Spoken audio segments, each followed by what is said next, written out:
Le jour où tu as donné ta vie à Christ, l'investissement de Dieu en toi, c'était le Saint-Esprit. Et l'endroit où le Saint-Esprit réside maintenant en toi, c'est ton esprit humain. Ce qui fait de ton esprit humain un organe très important. Si tu veux connaître Dieu, alors tu devras exercer ton esprit humain. Oh mon Dieu, tu n'es pas en train de m'entendre. Je parle de façon délibérée, intentionnelle, constante. Personne ici-bas ne connaîtra Dieu par accident. Chaque jour, tu dois le choisir comme ton option préférée, parce que beaucoup d'options se présenteront à toi, de ta maison jusqu'au bureau de poste, tu verras tellement d'options. Voilà pourquoi tu dois exercer ton esprit chaque jour. Je me tiens devant vous aujourd'hui, pas parce que je suis prédicateur. Je me tiens devant vous aujourd'hui parce que j'ai exercé mon esprit. Et Jésus m'a donné quelque chose à vous transmettre. Sinon, cela aurait été une perte de temps, une perte de ton temps, que tu viennes dans ce lieu pour simplement écouter un homme parler. Et je ne suis pas un bon orateur, mais je sais que Jésus a déposé certaines choses dans mon cœur. Et quand il le fait, si ces paroles sont transmises fidèlement, elles peuvent changer la vie d'un homme. Voilà pourquoi tu dois exercer ton esprit. Alors moi, je me lève très tôt le matin et je commence à parler dans l'esprit. Parfois, il me faut 2 jours entiers pour recevoir un message à prêcher. 2 jours, je me réveille à 3 heures du matin, je parle dans l'esprit jusqu'à 6 heures. Et si Dieu ne parle pas, je dis « pas de problème ». Je prends mon petit déjeuner et je recommence. Là où j'habite, à Minneapolis, tu devrais visiter Minneapolis. Il y a un long sentier, un passage où tu peux marcher et littéralement te perdre, en parlant dans l'esprit, en te laissant emporter. Et quand tu fais ça et que tu reviens, des heures se sont déjà écoulées. Et si Dieu ne parle toujours pas de problème. Quand les enfants dorment la nuit, je recommence encore. Je commence à le chercher encore et encore. Parfois tu pries toute la nuit et peut-être vers 4 heures du matin, il vient. Et quand il vient, tu le sais dans ton esprit. Alors seulement tu es qualifié pour parler aux hommes, parce que si tu t'habitues à parler aux gens alors que Dieu ne t'a pas parlé, oh, que le Seigneur te donne de l'intelligence. Moi, j'exerce mon esprit. Et quand tu commences à remuer ton esprit, alors l'opération de Christ dans ton être intérieur s'active. L'onction du Saint, qui est la faculté par laquelle nous accédons à la connaissance spirituelle, s'allume. Alors la fréquence de la révélation spirituelle s'ouvre à toi. Tu commences à savoir des choses que tu n'as jamais apprises. Tu commences à comprendre des choses qu'on ne t'a jamais enseignées. Tu deviens sage par le Saint-Esprit. Aide-moi à dire à ton voisin, exerce ton esprit. Exerce ton esprit. Tu cherches une direction divine? Laisse-moi te dire la vérité. Même si tu es un bon étudiant dans la prière, réserve-toi 3 mois. Oui, 3 mois. Parce que chercher la volonté de Dieu n'est pas une chose facile. Dieu ne révèle pas sa volonté juste comme ça.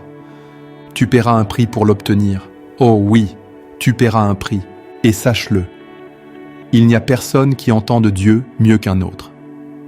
C'est seulement que celui qui exerce son esprit l'entend plus souvent. Dieu ne parle pas beaucoup, il répond beaucoup. Ceux qui investissent dans la communion constante avec lui, ce sont eux qui obtiennent des réponses. Dieu n'est pas bavard. Non, il y a même des moments où dans le ciel tout est silence. Tu parles et quelqu'un dit « Le Seigneur m'a dit ». Ah, ce n'est pas le Seigneur. Parce que même dans le ciel, parfois tout s'arrête. Tout le ciel devient silencieux. Voilà pourquoi tu dois exercer ton esprit. Et quand tu commences, c'est comme un marin qui rame. Tu avances, tu avances. Il y a un lieu en Christ où la réponse que tu cherches réside. Et tant que tu n'y arrives pas, tu n'entendras rien. Mais quand tu approches de ce lieu, alors une voix se fait entendre. Et comprends-le bien, tout cela est manuel, jamais automatique. Il n'y a pas de moteur automatique de prière qui tourne en arrière-plan. C'est toujours manuel. Tu dois ramer, tu dois persévérer. Parfois, ton esprit est faible. Alors tu dois utiliser ta volonté et dire « Tu sais quoi ? Je vais rester ici, jusqu'à ce que mon esprit s'élève. » C'est ça, l'expérience de vivification du Saint-Esprit. Quand il rend ta capacité spirituelle vivante. Et quand cela s'active, je peux te révéler des secrets que même toi, tu ne connais pas sur ta propre vie. Oh Seigneur, j'ai vu le jour de ma naissance, quand ces opérations se sont activées.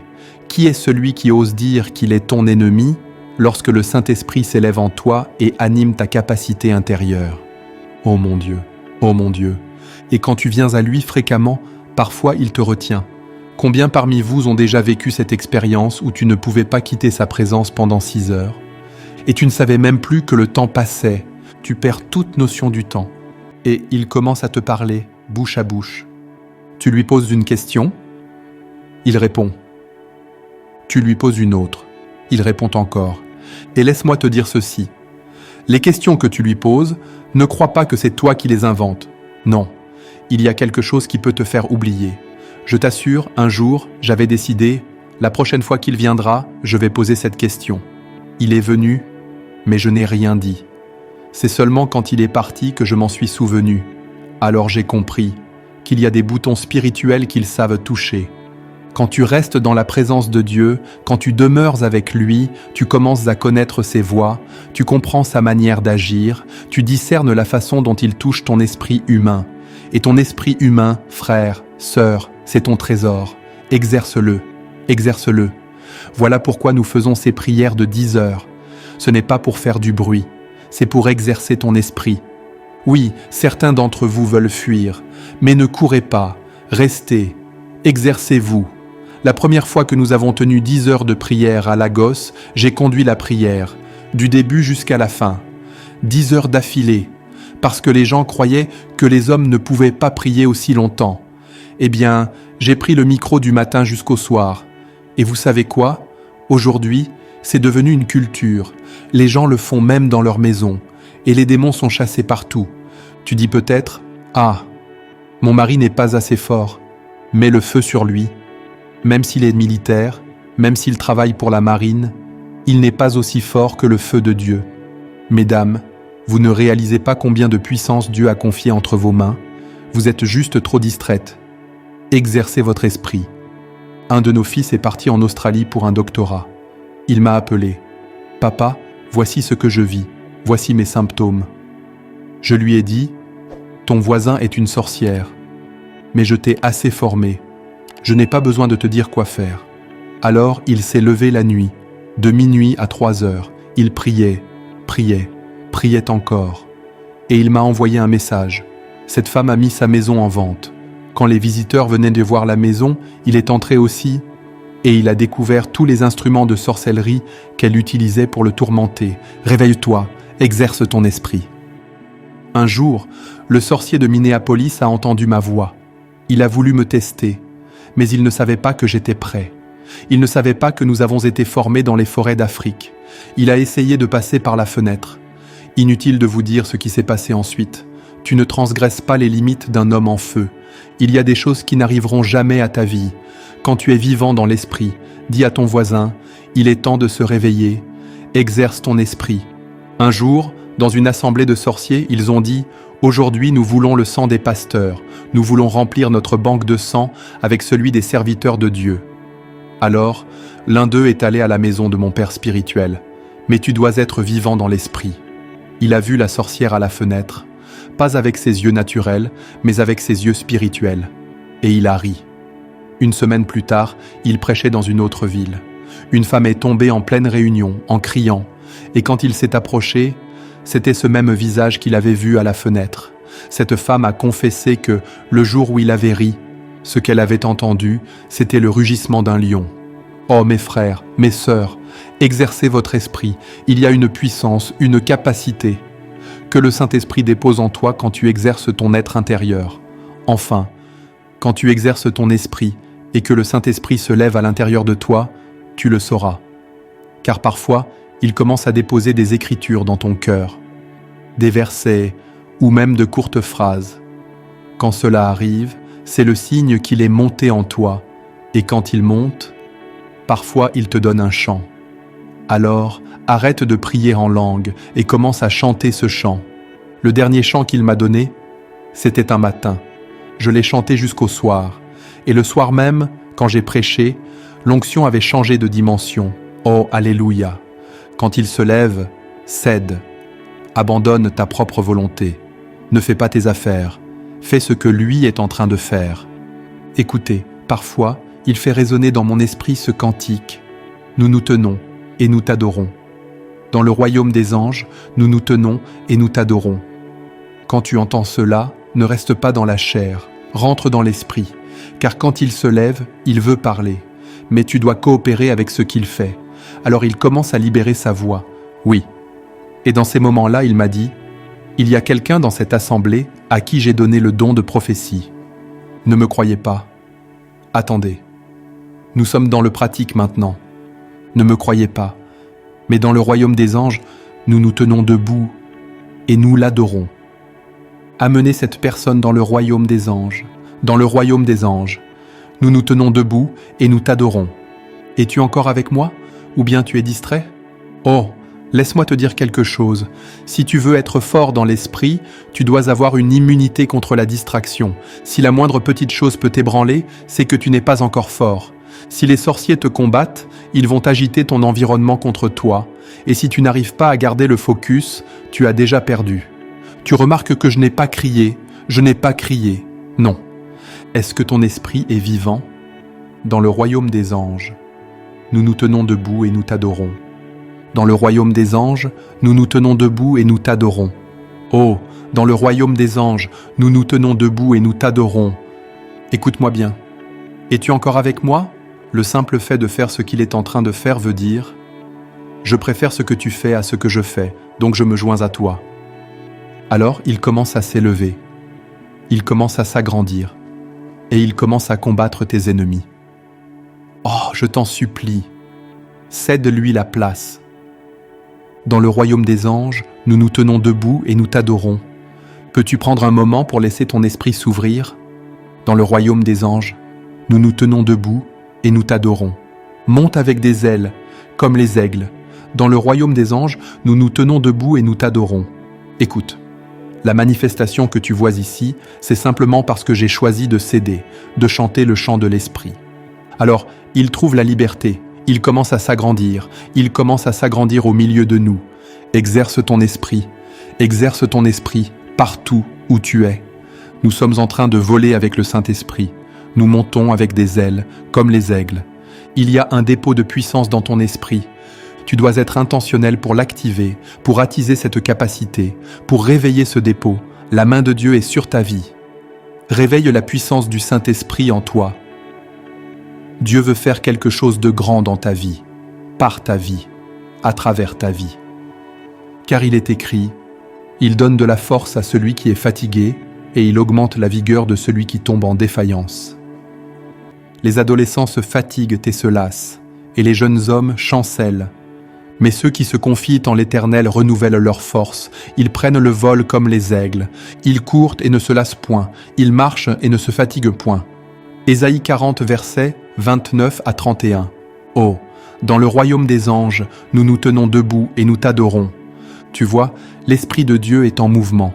Il suffit simplement de lui obéir, de céder à sa voix, et il agit de lui-même, Oh mon Dieu, il veut faire quelque chose de significatif dans ta vie. Ce soir, c'est ta nuit. C'est merveilleux, plein de sagesse. Un enseignement qui élève la croissance spirituelle et qui nous apprend à bâtir volontairement une communion avec le Saint-Esprit. La vie chrétienne doit donner expression à l'œuvre intérieure de l'Esprit de Dieu. Voilà pourquoi chacun doit choisir délibérément de vivre selon l'Esprit. L'un des aspects qui rend ce message si précieux, c'est qu'il est pratique. Tout le monde peut s'y identifier, le comprendre et l'appliquer facilement. Encore une fois, je veux officiellement vous souhaiter la bienvenue dans cet espace de méditation et de commentaires où nous mettons en lumière les déclarations marquantes de ce message puissant. Souviens-toi, l'investissement de Dieu dans la vie d'un chrétien, c'est le Saint-Esprit. Et le lieu où le Saint-Esprit habite, c'est dans l'esprit humain du croyant. Voilà pourquoi ton esprit intérieur est un organe si important. Si tu veux connaître Dieu, alors tu devras exercer ton esprit. Ton cœur doit être délibéré, intentionnel, car on ne connaît pas Dieu par accident. Il faut un choix conscient, un choix unique, au milieu de toutes les distractions, de toutes les options du monde. Voilà pourquoi tu dois exercer ton esprit chaque jour, et quand tu vas dans la maison de Dieu, ce serait une perte de temps d'écouter un homme qui n'a rien reçu de Jésus, car seule la parole de Dieu, transmise fidèlement, peut transformer la vie d'un homme. Personne n'est qualifié pour parler au peuple de Dieu, s'il n'a pas d'abord reçu du Seigneur lui-même.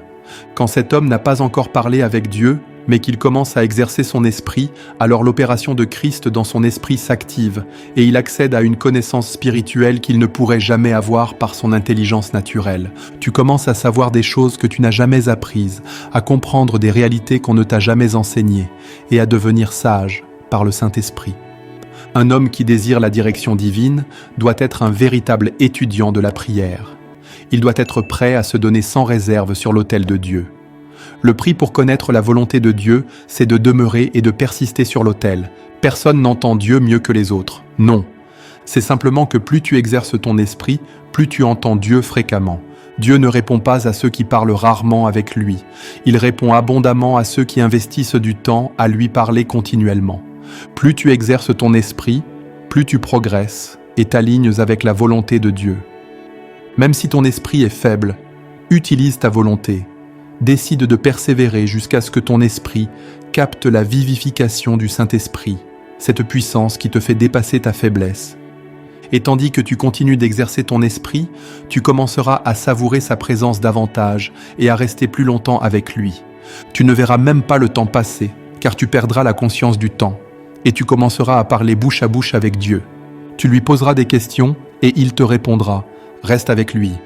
C'est en restant avec lui que tu connaîtras ses voies, sa manière d'agir, sa façon d'opérer. Ton esprit humain est un trésor, exerce-le. Il y a une puissance et une capacité déposées dans le Saint-Esprit que tu ne découvriras qu'en exerçant ton esprit. Pendant que tu pries, sois attentif aux mouvements intérieurs du Saint-Esprit dans ton cœur.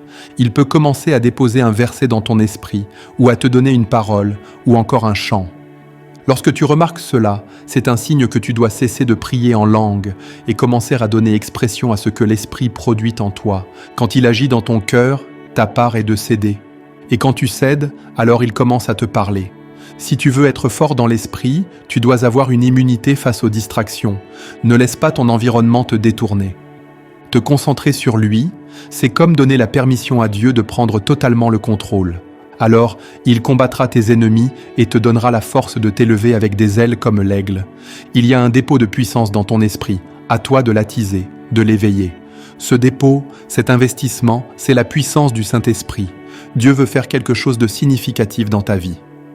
Tout ce qu'il attend, c'est que tu lui cèdes la place. Car ce n'est ni par ta force, ni par ta puissance, mais par l'Esprit de Dieu que ce qui semblait impossible deviendra possible, si tu te rends à lui. Waouh! Quel message! Quelle communication du Saint-Esprit! Un message rempli de sagesse spirituelle, d'inspiration et de la vivification du Saint-Esprit. La meilleure chose que tu puisses faire après avoir été béni par ce message, c'est de le partager avec le plus grand nombre possible. Like ce message, engage-toi dans la section des commentaires et surtout n'oublie pas de t'abonner à cette chaîne si ce n'est pas encore fait.